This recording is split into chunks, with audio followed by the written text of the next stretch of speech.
A United States Marine who was convicted in 2015 of killing a transgender woman in the Philippines has been ordered released, drawing protests from activists. Lance Corporal Joseph Scott Pemberton, then 20, was convicted of homicide in the 2014 death of Jennifer Laude, 26.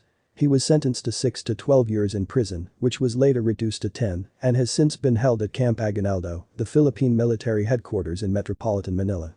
The Olongapo City Regional Trial Court granted an appeal from Lance Corporal Pemberton on Tuesday and directed the Bureau of Corrections to release him.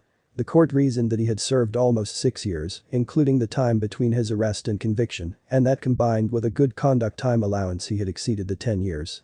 The Laude family has also received $100,000 in civil damages. Major Gen. Edgar Arevalo, spokesman for the Armed Forces of the Philippines, said on Wednesday that the military had not yet received a copy of the court order but would comply when it arrived. Harry Roque, who represented the Laude family during the trial and is now the spokesman for President Rodrigo Duterte, said Lance Corporal Pemberton's release showed that the United States still exerted strong influence in the Philippines, its former colony, and now a key ally in the Asia-Pacific region.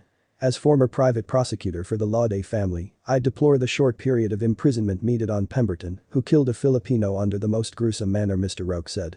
The Laude family was not immediately available to comment on Wednesday. Last week, their lawyer, Virginia Suarez, rejected the possibility of an early release for the American. His conduct was never put to test as he was living solo and comfortably in his specially made cell, she told the Philippine Star. Lance Corporal Pemberton met Ms. Laude in a nightclub in Olongapo City, about 100 miles north of Manila, in October 2014, while he was in the Philippines for joint military exercises. According to closed-circuit television footage presented at his trial, they entered a hotel room together, but the Marine left alone shortly after. Ms. Laude was later found dead in the room by a hotel worker who testified that she was slumped over the toilet, apparently with a broken neck.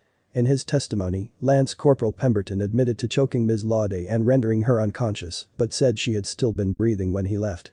His lawyers argued that Lance Corporal Pemberton had felt raped after Ms. Laude performed oral sex on him without disclosing that she was transgender.